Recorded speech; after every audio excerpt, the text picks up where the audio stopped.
आज की वीडियो में अगेंस्ट द आइस मूवी को एक्सप्लेन किया गया है। ये मूवी एक सच्ची घटना पर आधारित है। दरअसल 1909 में डेनमार्क ने उत्तरी पूर्वी ग्रीनलैंड पर एक ध्रुवीय अभियान किया था और इस मूवी में उसी ध्रुवीय अभियान को दिखाया गया है। अगर आप मेरे चैनल पर नए हैं तो प्लीज़ चैनल को सब्सक्राइब कर दीजिए और हाँ, सपोर्ट कीजिए। तो इस मूवी की शुरुआत में दिखाते हैं कि उत्तरी पूर्वी ग्रीनलैंड चारों तरफ बर्फ से ढका हुआ था। क्योंकि ये एक ध्रुवीय जगह होती है तो जाहिर सी बात है कि बर्फ तो होगी ही। जिन खोजकर्ताओं को ध्रुवीय अभियान के लिए भेजा गया था उसका कैप्टन इज़नार अपने साथी जोगर्सन को लकड़ी से बनी गाड़ी पर लेकर आता रहता है। क्योंकि ज़्यादा ठंड और बर्फ़ की वजह से उसके पैर जम गए थे। उनकी टीम भी जहाज़ पर बहुत टाइम से उन्हीं के आने का इंतज़ार कर रही थी। जब वे उसे अंदर लेकर जाते हैं तो उसके पैरों की हालत बहुत बुरी हो रखी थी। इसलिए जोगर्सन की जान बचाने के लिए कैप्टन को उसके पैर की जमी हुई उंगली को काटना पड़ता है, नहीं तो उसकी मौत हो जाती। वे सभी उत्तरी पूर्वी ग्रीनलैंड में साल 1909 के क्रिसमस का जश्न मनाते हैं।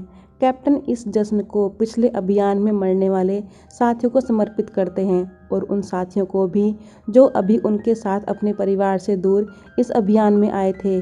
जो अभियान उनका पहले अधूरा रह गया था, कैप्टन दोबारा अपने अभियान को पूरा करना चाहते हैं। उन्हें अपने पिछले ध्रुवीय अभियान से काफ़ी उम्मीदें थी, लेकिन वो असफल रहा और उस अभियान में जो खोजकर्ता गायब हो गए थे उनके बारे में भी कोई जानकारी नहीं थी।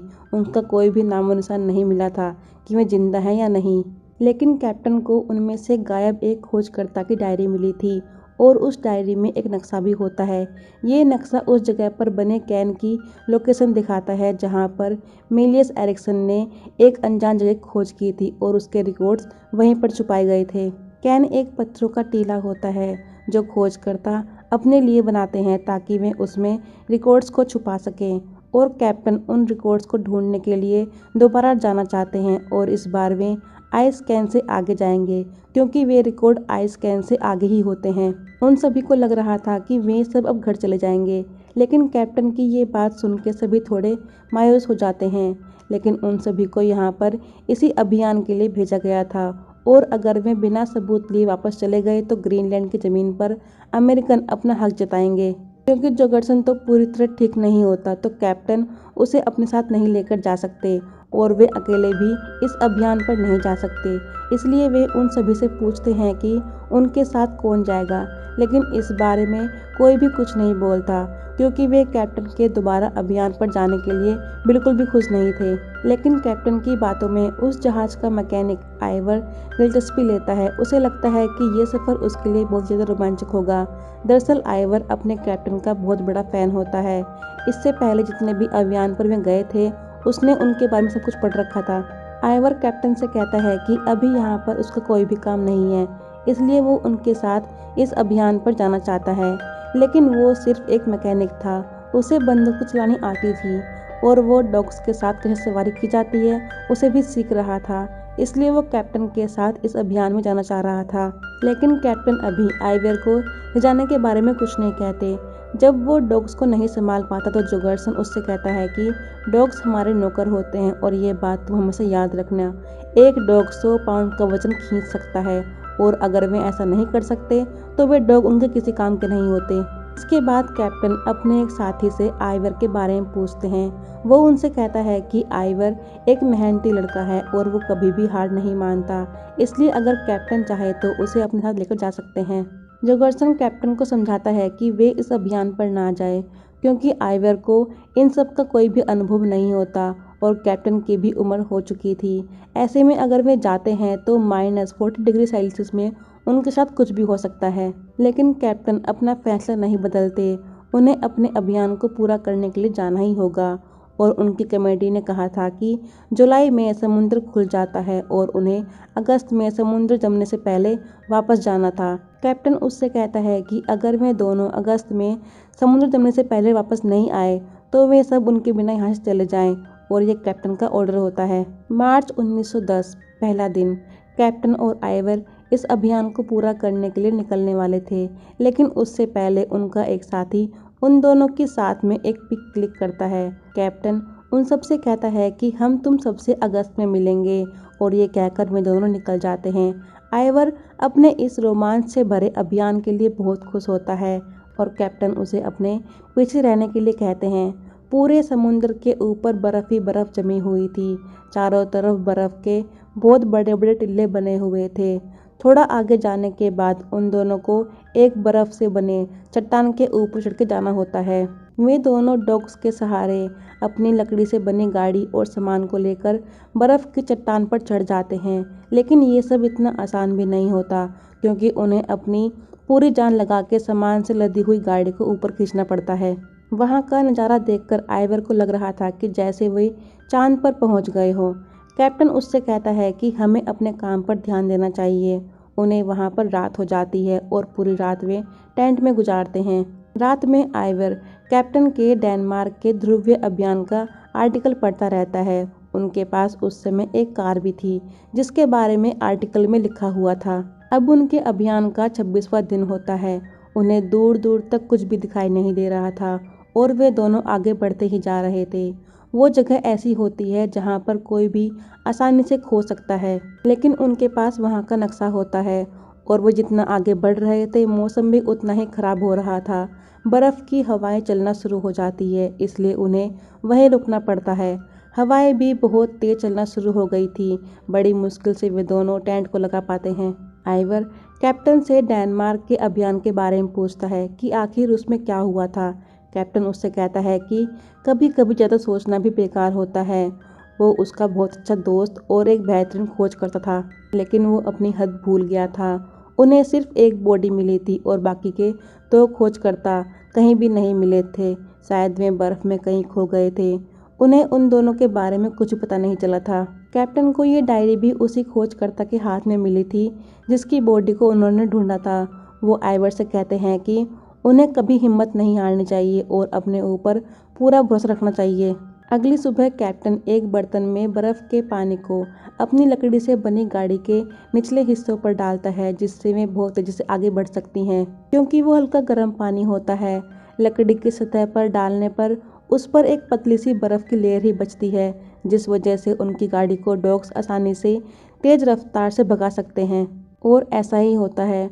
डॉग्स उन दोनों गाड़ियों को बहुत तेज भगाते हैं और आइवर को इसमें बहुत मज़ा आता है।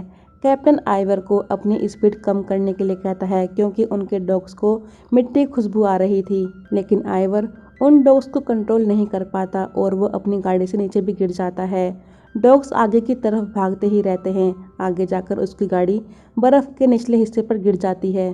फिर वे दोनों अपने सामान से लदी हुई गाड़ी और उन डॉग्स को ऊपर की तरफ खींचते हैं, लेकिन इसमें उनका कुछ सामान भी नीचे की तरफ गिर जाता है।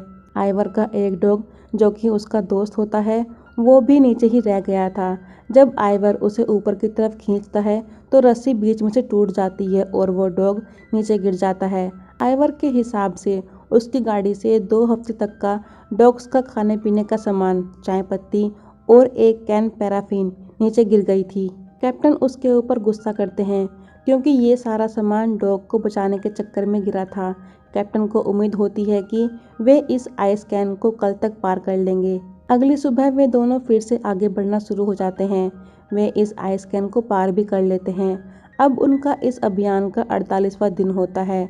आइवर उनसे पूछता है कि आप इन जगहों पर क्यों आते हैं, जबकि इन सब में बहुत ज़्यादा खतरा होता है। और वो उनसे यही पूछता है कि क्या आपके घर पर आपके आने का कोई इंतजार नहीं करता। कैप्टन उससे कहता है कि वो ये काम किसी बोझ की तरह नहीं करता। अगर हमारा दिल और दिमाग ठीक से काम करे तो 2000 मील पर जाना कोई बड़ी बात नहीं है। और वो ये काम इसलिए करता है क्योंकि वो इसमें एक्सपर्ट होता है। फिर वे दोनों रात वहीं गुजारते हैं। आइवर अपने साथ कुछ पिक्स लेकर आया था जो उसे जहाज पर मिली थी और उनमें बहुत सारी लड़कियों की पिक होती है। आइवर ने तो उन्हें नाम भी दे रखे थे। फिर कैप्टन उनमें से एक लड़की को देखकर उसका नाम नाजा रखता है। आइवर उनसे कहता है कि अगर हमारे जाने तक उनकी ज़िंदगी में कोई और नहीं आया तो वे दोनों हमेशा उनके साथ में रहेंगे। कैप्टन सुबह के सपने में नाजा को ही देखता है, जैसे कि वो उसके पास ही लेटी हुई थी। तभी उसकी आँख खुल जाती है। इसके बाद वे दोनों आगे बढ़ना शुरू कर देते हैं, लेकिन कैप्टन उस जगह को खोज ही नहीं पा रहा था जहां उन्हें जाना होता है। जब कैप्टन अपने स्टोव को चलाता है तो उसमें आग नहीं लगती। उसे लगा कि आइवर ने इसे खराब कर दिया और वो उसके बिना जिंदा भी नहीं रह पाएंगे। फिर वो आइवर से स्टोव को ठीक करने के लिए कहता है और वो उसको ठीक भी कर देता है। उनके पास अब खाने पीने का इतना राशन नहीं बचता, इसलिए उन्हें रोज आधा ही खाना खाना पड़ता है, जिससे उनका ये राशन पूरा अभियान खत्म होने तक चल जाए। उन दोनों को इस अभियान पर अब 84 डेज पूरे हो चुके थे। अब उन्हें अपने जाने का रास्ता बदलना पड़ता है और उनका खाने का राशन भी खत्म हो चुका था। कैप्टन को पूरी उम्मीद होती है कि अगस्त तक अपने अभियान को पूरा करके वापस अपने जहाज पर चले जाएंगे और वे दोनों एक ही लकड़ी से बनी गाड़ी को लेकर जाते हैं। तभी उन्हें वो कैन दिख जाता है जहाँ पर उन्हें जाना था।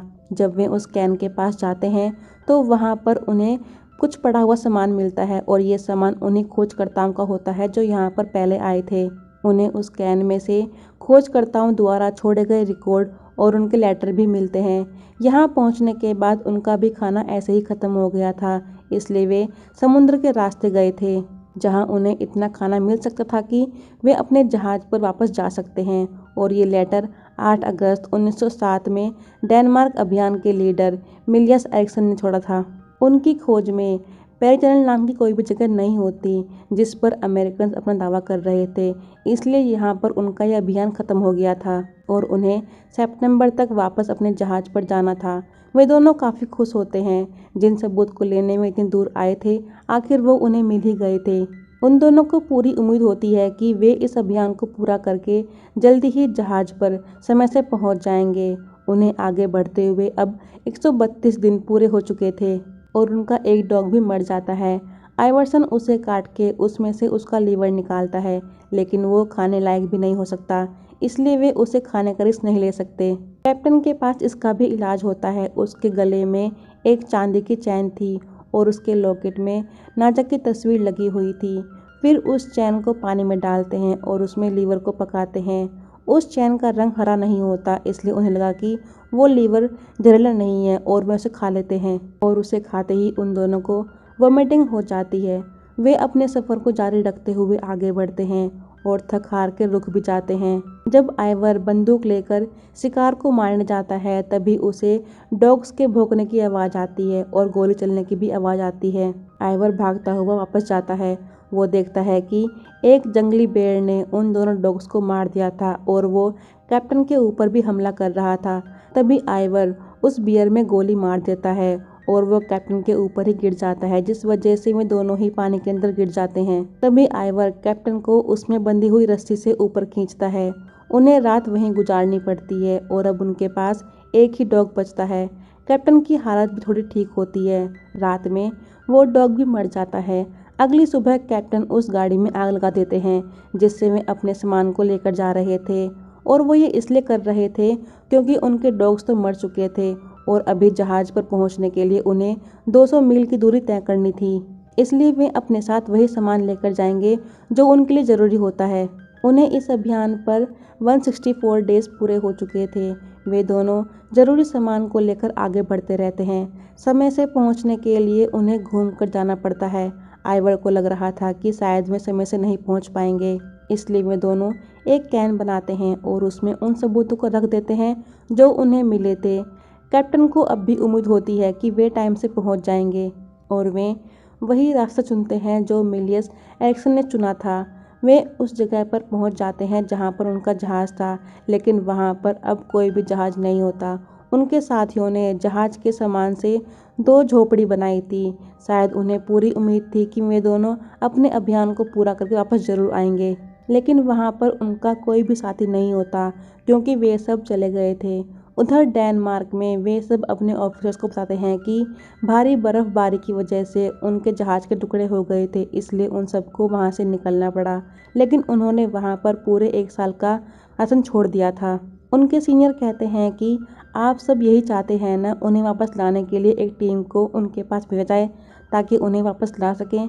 लेकिन वे उनसे पूछते हैं कि जब आइवर उनके इस अभियान का हिस्सा नहीं था तो कैप्टन उसे साथ में क्यों लेकर गए। जोगर्सन कहता है कि आइवर खुद उनके साथ में गया था, जबकि उसे वहाँ का कोई भी अनुभव नहीं था। उनके ऑफिसर को यही लग रहा था कि जैसे पिछले मिशन वाले खोजकर्ता का आज तक कोई भी निशान नहीं मिला है, वैसे ही वे दोनों भी मर चुके होंगे या फिर कहीं बर्फ में गायब हो चुके होंगे। वे दोबारा उन्हें ढूंढने जाने के लिए सरकार का पैसा खर्च नहीं कर सकते। उधर उन दोनों को उस जगह पर 242 दिन पूरे हो गए थे। आइवर तो उम्मीद छोड़ चुका था कि अब उन्हें लेने के लिए यहाँ पे कोई आएगा, लेकिन कैप्टन को अब भी उम्मीद होती है कि उनकी सरकार अगली गर्मियों में उन्हें बचाने के लिए जहाज को जरूर भेजेगी। वे दोनों दिनों को वहां पर गुजारते रहते हैं और कैप्टन सपनों में एक दिन नासा को देखते हैं। तभी एक दिन कैप्टन आइवर से कहता है कि उन्हें कैन में वापस जाना होगा और सबूत लाने होंगे, क्योंकि बियर उस कैन को तोड़ देंगे और उनके सबूत भी खत्म हो जाएंगे। इसलिए उन्हें अभी निकलना पड़ता है और समुद्र खुलने से पहले वापस भी आना पड़ेगा। आइवर उनसे कहता है कि उन्हें यहाँ से निकलने से पहले एक नोट छोड़ना चाहिए। अगर उनके पीछे यहाँ पर कोई आया तो वे ये जान जाएंगे कि वे दोनों अब भी जिंदा हैं। लेकिन कैप्टन उसकी बात नहीं मानते। वे कहते हैं कि वे बर्फ पिघलने से पहले वापस आ जाएंगे और वे दोनों बिना नोट छोड़े ही वहाँ से निकल जाते हैं। उन्हें अब यहाँ पर पूरे 439 दिन हो चुके थे। जब वे दोनों कैन के पास पहुँचते हैं तो एक पल के लिए उसे लगा कि वहाँ पर सबूत नहीं है, क्योंकि वहाँ पर बियर आया था, लेकिन उन्हें सबूत मिल जाता है। दरअसल उस बियर को कैप्टन ने अपने सपने में देखा था और वो कैन के पास ही खड़ा था। जब वे दोनों वापस आते रहते हैं तो उन्हें वही कार दिखती है जो पहले वाले खोजकर्ता अपने साथ में लेकर आए थे। अब उन्हें वहाँ पर 471 दिन पूरे हो चुके थे।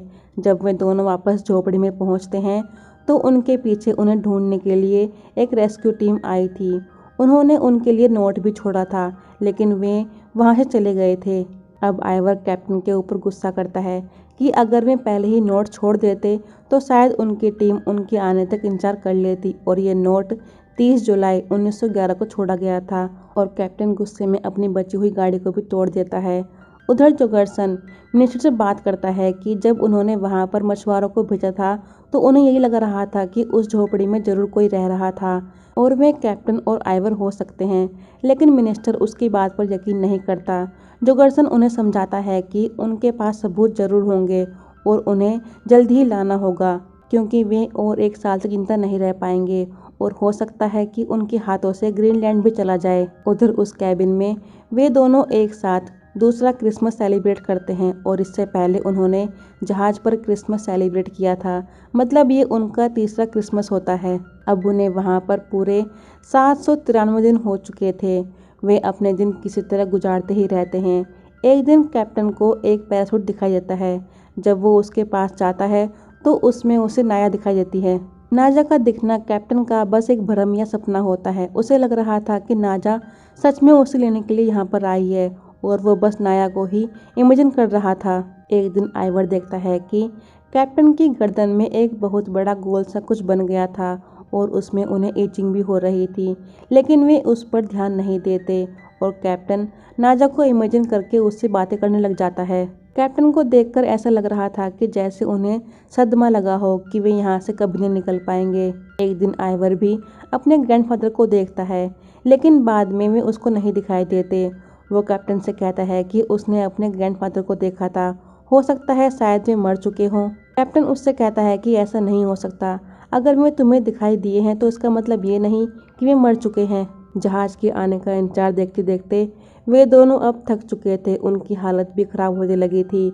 उन्हें अब कोई भी उम्मीद नहीं थी कि उन्हें बचाने के लिए कोई आएगा। एक दिन तो कैप्टन नाजा को इमेजिन करके डांस भी करते रहते हैं और उन्हें डांस करते हुए आइवर देख लेता है। वे अकेले ही डांस कर रहे थे। वो उस कैबिन में जाता है, लेकिन कैप्टन आइवर को वहाँ से भगा देते हैं। कुछ देर बाद चाकू लेकर वे उसके पास आते हैं और वे उसे अपनी गर्दन पर बने गोल चीज को काटने के लिए कहते हैं, क्योंकि अब वे उससे बहुत परेशान हो रहे थे और आइवर उसे काट कर निकाल देता है। अगली सुबह कैप्टन कहता है कि उसने एक सपना देखा है और वे घर पहुंच गए हैं, लेकिन आइवर उनके इस सपने को मजाक में लेता है। फिर आइवर कहता है कि उसने भी एक सपना देखा था। जिस लड़की को उन्होंने पिक में नाजा का नाम दिया था और उसको अपने लिए चुना था, वो लड़की कल रात उसके सपने में आई थी। तभी आइवर कुछ खाने के लिए ढूंढने के लिए बाहर चला जाता है और नाजा उससे कहती है कि वो सिर्फ एक सपना था, लेकिन कैप्टन को लगा कि आइवर सच में नाया के साथ सोया था और वो आइवर को बहुत मारता है, यहाँ तक कि वो कैबिन में जाके आइवर को मारने के लिए बंदूक भी उठा लेता है। आइवर उन्हें होश में लाता है कि वो सिर्फ एक सपना था। तभी वो गुस्से में एक साइड शूट कर देता है। कैप्टन को भी कुछ भी समझ में नहीं आ रहा था कि ये सब उसके साथ में क्यों हो रहा है। आइवर उस बंदूक को दूसरे कैबिन में रखकर वापस कैप्टन के पास आता है और वो आइवर को सॉरी बोलता है।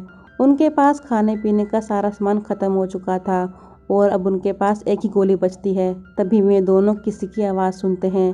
जब वे बाहर देखते हैं तो उनके कैबिन के बाहर एक बियर होता है।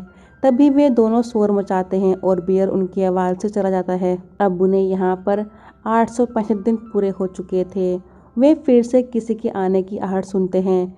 कैप्टन को लगा कि वो बियर दोबारा आ गया है, इसलिए वे चाकू और बंदूक उठाकर बाहर जाते हैं। लेकिन बाहर बियर नहीं होता बल्कि उनके साथी होते हैं जो उन्हें लेने के लिए यहाँ पर आए थे। उन्हें तो अब भी यकीन नहीं हो रहा था कि उन्हें लेने के लिए कोई आया है। वापस पहुंचकर वहां के मिनिस्टर उनका स्वागत समारोह रखते हैं और उन्हें सम्मानित भी करने वाले थे। कैप्टन तो बहुत ज़्यादा नर्वस भी होते हैं क्योंकि वहां पर काफ़ी लोग आ रखे थे।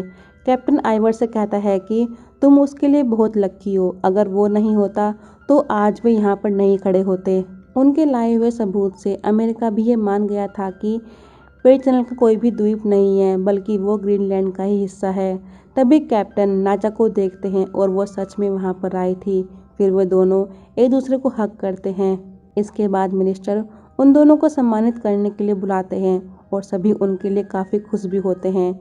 इस अभियान के 1 साल बाद कैप्टन इज़नार और नाजा ने शादी कर ली थी। आइवर ने भी फिर कभी दोबारा आर्कटिक पर अपना कदम नहीं रखा था और यहीं पर ये मूवी ख़त्म होती है। Thank you.